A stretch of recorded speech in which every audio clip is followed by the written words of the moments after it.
Kalau ditelisik lebih jauh, kunci dari sebuah riset adalah prosedur baku sains, ya, kejujuran dalam hal memenuhi prosedur itu menjadi hal yang utama sekali. Dan itu yang Anda lihat tidak ada ketika awal ini terjadi atau apa kekhawatiran Anda soal itu? Jadi kita khawatir sebagai seorang ilmuwan, ya, kita itu punya suatu ekosistem riset yang sudah baku. Jadi kalau kita bicara soal upaya untuk menemukan obat baru, termasuk vaksin tadi, itu ada tahapan-tahapan yang tadi sudah disinggung oleh Kak Nana. Ada tahapan studi praklinis. Itu menjadi syarat mutlak. Ya, walaupun ini darah dari manusia yang dikeluarkan, dikembalikan lagi, tetapi ada proses-proses yang dilalui yang itu membutuhkan memastikan keamanannya sebelum kepada manusia. Jadi perlu kejelasan. Saya mencari data itu, uji praklinisnya ini dilakukan di mana, pada hewan apa itu ikan, apa lalat, apa gitu. Nggak ketemu Kak Nana. Terus tahu-tahu jujuk-jujuk Terawan mengumumkan hasil uji klinis fase 1 bukan di jurnal ilmiah, bukan di forum yang di situ bisa ditanggapi secara proporsional oleh ilmuwan, tapi di forum konferensi pers yang hanya beberapa menit saja, akhir Februari. Kalau soal data tinggal dibaca kok.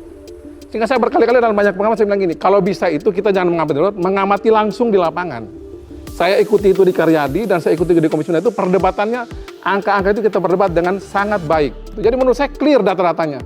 Dan saya mendorong Mbak Nana, saya mendorong pada peneliti gini, kalau boleh mereka kan sudah sampai 3 bulan sudah ada datanya nih sekarang nih. Bila perlu kirim di jurnal internasional kesehatan yang paling prestisius di Lancet itu dikirim data-data ini. Biar ini clear semua nih. Sejak sebelum BPOM mengeluarkan uji klinis fase 1 yang akhirnya dilaksanakan di Rumah Sakit Dr. Karyadi, itu sudah dibuat protokol bersama antara tim peneliti dan BPOM. Protokol itulah yang harus diikuti, ketentuan-ketentuan yang sudah disepakati. Dan itu menjadi dasar BPOM menilai hasil uji klinis fase 1. Dengan segala kekurangan yang ada, sudah diminta oleh BPOM kepada tim peneliti untuk memperbaiki hasilnya. Itu belum pernah dilaksanakan perbaikan laporan berikutnya dari tim peneliti kepada BPOM, itu belum. Di dalam regulasi yang ada adalah setiap penelitian obat, vaksin baru itu harus melalui proses yang diketahui, diawasi oleh Badan POM. Itu sudah standar. Tidak bisa tidak, walaupun itu namanya penelitian berbasis pelayanan. Kalau mau dilaksanakan silakan, tetapi harus sesuai dengan kaidah-kaidah saintifik di mana harus melewati Badan POM, tidak bisa tidak.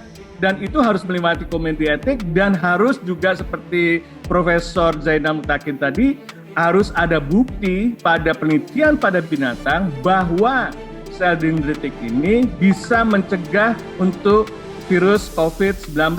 Nah, ini kan yang selama ini pada binatang adalah untuk mengobati kanker. Kanker sudah ada. Tetapi untuk mencegah pada COVID-19 belum ada sama sekali pada penelitian binatang. Tiba-tiba jam kepada manusia, itu sangat berbahaya. Jangan sekali-sekali mengambil jalan pintas.